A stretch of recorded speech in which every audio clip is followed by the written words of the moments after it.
नमस्ते दोस्तों। आज मैं आपके लिए एक और शानदार जानकारी लेकर आया हूँ। पुरी में जगन्नाथ मंदिर की कहानी। यह मंदिर का इतिहास और ढेर सारे दिव्य रहस्यों से बुना हुआ एक जीवंत इतिहास है। तो कहानी यह है कि सत्य युग में इंद्रद्युम्न नाम का एक अति समर्पित राजा था। उसने भगवान विष्णु को एक अनोखे रूप में नीला माधव के रूप में देखा, जिसकी पूजा एक आदिवासी प्रमुख विश्ववसु द्वारा एक गुप्त जंगल में की जा रही थी। राजा ने उत्सुकता से इस छिपे हुए देवता को खोजने के लिए एक ब्राह्मण पुजारी विद्यापति को भेजा।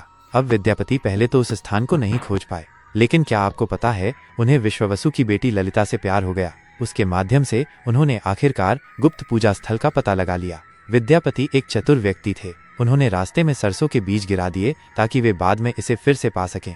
राजा इंद्रद्युम्न ये खबर सुनकर रोमांचित हो गए और ओडिशा की ओर दौड़ पड़े, लेकिन वहां से नीला माधव गायब हो गए थे। स्वर्ग से एक आवाज ने उन्हें नीला पर्वत पर एक भव्य मंदिर बनाने के लिए कहा। वादा किया कि वे फिर से भगवान को देखेंगे। इसलिए राजा ने इस भव्य मंदिर का निर्माण किया और फिर इसे पवित्र करने के लिए निर्माता ब्रह्मा को आमंत्रित किया। लेकिन ब्रह्मा गहरे ध्यान में थे और जब तक वे अंततः पहुंचे, लगभग 9 ब्रह्मांडीय युगों के बाद मंदिर रेत के नीचे दब गया था। इस बीच एक नया राजवंश शासन कर रहा था और गला माधव नामक एक राजा ने पास के एक छोटे से मंदिर में माधव की अपनी छवि स्थापित की थी। लेकिन ब्रह्मा ने घोषणा की कि इंद्रद्युम्न द्वारा निर्मित मूल मंदिर ही सही जगह है। अब बड़ा सवाल ये था कि देवता कहाँ से आएंगे। भगवान इंद्रद्युम्न के सपने में प्रकट हुए और कहा कि वे एक दिव्य लट्ठे के रूप में समुद्र में तैरेंगे, और निश्चित रूप से एक विशाल चमकदार लट्ठा किनारे पर आ गया। देवताओं के वास्तुकार विश्वकर्मा एक बूढ़े बढ़ई के रूप में प्रकट हुए और एक शर्त पर देवताओं को तराशने की पेशकश की।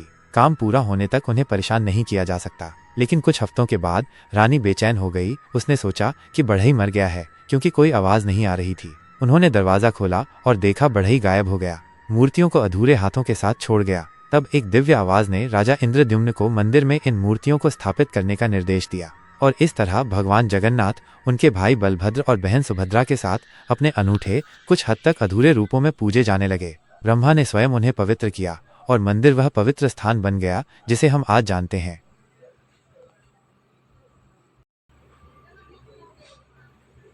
जगन्नाथपुरी भारत के पूर्वी तट पर ओडिशा राज्य में स्थित एक शहर है। यह हिंदू धर्म के 4 सबसे पवित्र तीर्थ स्थलों, 4 धाम में से एक जगन्नाथ मंदिर के लिए सबसे प्रसिद्ध है। 12वीं शताब्दी का यह प्राचीन मंदिर भगवान जगन्नाथ, जो विष्णु के एक रूप हैं, को उनके भाई बहन बलभद्र और सुभद्रा के साथ समर्पित है। दिलचस्प बात यह है कि यहाँ देवताओं की मूर्तियां लकड़ी से बनी हैं, जो अन्य मंदिरों की तुलना में काफी अनोखी हैं। वार्षिक रथ उत्सव एक शानदार आयोजन है, जिसमें देवताओं को विशाल, जटिल रूप से सजाए गए लकड़ी के रथों पर भव्य जुलूसों में ले जाया जाता है। इन रथों को खींचने में हजारों भक्त भाग लेते हैं। आध्यात्मिक महत्व।